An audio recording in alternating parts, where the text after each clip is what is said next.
Now I use the Glock 17, and to be honest, this is the best weapon for me to use in the 3-gun matches. Now the sights are just general fiber optic sights. They're nothing special, they're not illuminated, there's no tritium in them lighting them up. And here's one of my problems. Because I put it on myself, I didn't do it necessarily with a tool, so it's not cranked down really hard. So when I'm going into a match and I'm shooting quite a bit, it will get loose. And to be honest, having done it myself and not cranked it down enough, the problem I got with the gun was that during one match after I'd shot the round and I'd reholstered, I checked my pistol and my front sight was almost at a 45-degree angle. So, and that happened several times. My first match that I shot 3-gun in, I was using this pistol and I was using the standard Glock 17 magazines. Now, the thing is, I came from shooting, I think it was IDPA was what I'd shot prior to going into the 3-gun match. And the difference is significant. Now in IDPA, you can only shoot 10 rounds in each magazine. And to be honest, I thought, well, maybe I just have to put 10 rounds in every magazine, just like I did in the other shooting sports. So I go up to a line of fire. I think I was shooting both the pistol and the shotgun and end up shooting 10 rounds, dropping, reloading, shooting another 10 rounds. I think maybe I had to shoot, 18. And then when I finished that string of fire, a guy said, hey, you realize that, this isn't, IDPA. You can max the magazines out. Now, I didn't know that, so I was wasting all that time shooting, dropping the mag, and reloading. And it's a second or two off your time. So once I realized that, I'm like, well, hell, I will just max out my 17-round magazines and I can shoot almost a whole string of fire without even having to reload. Another issue I found was, well, my holster. The holster I was using at the time for 3-gun was the same holster that I was using for IDPA and USPSA. And it was relatively tight to the body holster.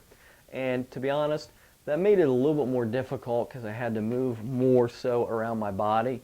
And with the addition of all these shotgun holders, what I saw was that I was going to have a little bit of a problem. I'd have to move my body to get to my gun and around my gear. What I did was I switched out holsters. It's a pretty simple fix. And I went from a rather tight Blade Tech holster, which a lot of people use in 3-guns, to a Comp Tac holster.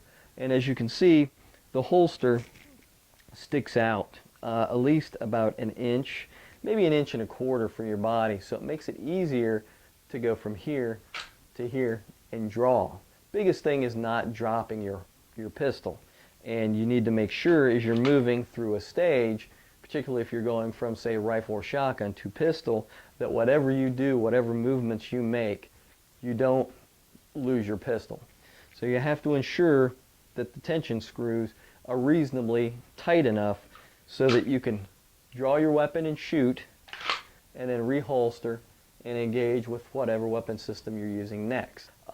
If you've got new sights on, or if you've switched out sights like I have with the fiber optics, make sure that you've got it cranked on nice and tight. Remember, in 3-gun, you can max these out. That way you don't have to reload as much, and reloading causes times. So max these out or get extensions to them. That way you can put more rounds in the gun and put them down range. I started out with this range bag, and it's fairly decent sized, but to be honest, all I have in it now is basically my ammo can with a large amount of ammo. When you start having breakdowns during a stage and you have to reshoot, you want a bag that has all the necessary gear that you're going to need to fix your problem. I switched from that bag to a larger bag. Now this is my range bag, and it's pretty good sized. I like to have room for plenty of things that I'm going to need for 3-gun matches or anything for that matter. In this side, I keep contractor-sized trash bags, and primarily because if it rains during a match, you know, you want to keep your rifles and all your gear dry. If it rains during a whole match, and some matches can be very long, you know, 5, 6, 8 hours long. So that's pretty much all I keep in this little pouch. Water, you know, you want to keep hydrated, especially if you're running a lot. Now, in the front, probably the most important for the rifle section, and these are all out because I've been screwing around with them. I keep my my various mags, primarily P mags, or what I shoot. You know, what you're not carrying preloaded on your pouch.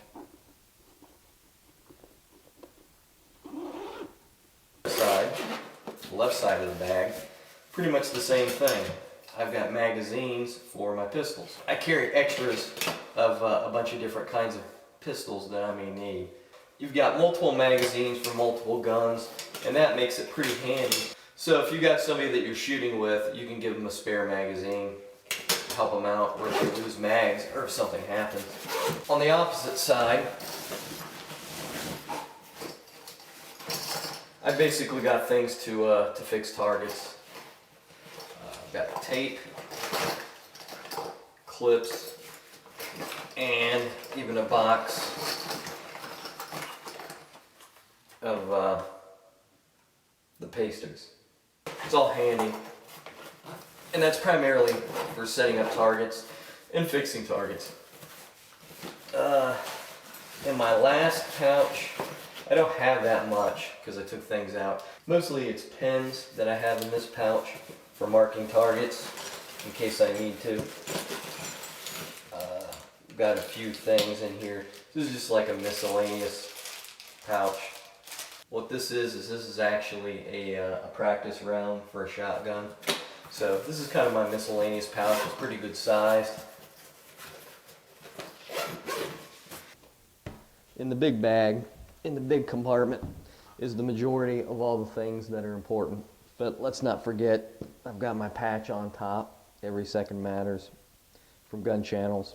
So, got to represent primarily ammo that I have broken down. The shotgun ammo is over here. I put AR ammo primarily in the middle, kind of a mix of steel and brass here. I have 9mm ammo stuck in here. You know, I've got it set up to where I've got a spare magazine pouch, and that's primarily in case I'm shooting something different. If I'm not shooting 3-gun, I want to be able to switch out my magazine pouches for, say, like IDPA or something like that.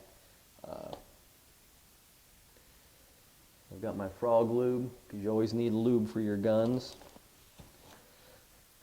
Got to have hearing protection. These are the Howard lights, and you know, these are awesome. Got to have hearing protection. This is actually a pouch for my cleaning supplies. So I have oil, different bore brushes, different cleaning supplies in here, because just in case you have some sort of fouling or some sort of problem with any of your weapon systems, you need to be able to clean them. Now, in addition to that, in this pouch, I've got a whole bunch of little tools. A lot of it are hex wrenches, got standard and metric. This is a Leatherman AR tool, so I keep that in here. I have a set of Torx wrenches. Now, like I said, I try to keep it maintenance heavy in this bag because you never know when something's going to break down. So in here I have another cleaning kit for the AR. And in addition, I also have another way to fix various pieces, parts. You know, I have the different hex sets and the torque sets, but I have all kinds of different flatheads in here, and pretty much I want to be able to fix anything. And I've got a bag that I can keep all my brass in. That way I can reload it later. So that's basically what I have inside my bag. Now, where does my bag go? And I'm going to show you that next. Now, one of the other things, and probably one of the biggest things to be honest, that I didn't know about is the gun cart. Well, what I didn't realize was, at least in 3-gun, since you're moving so much equipment and so many different weapon systems, you know, it's a lot harder to have to carry all your gear on your back to go from stage to stage. But let me tell you, when you're carrying a rifle, a shotgun, all the ammunition, it gets a little heavy, particularly when you're going on further stages. So what I did was I went on Craigslist and looked for a nice, better, more high-end cart that, well, basically a stroller, to be honest with you. And I managed to find one for like 35 bucks. One thing to remember when you're setting up your 3-gun cart is to ensure that everything is tight. When I set these up, I didn't set them up tight enough, and at the end of the match, my rifle fell to the ground. Now, fortunately, the match had been done and I broke everything down, so I didn't get disqualified. But make sure that you've got these gun mounts cranked down nice and tight.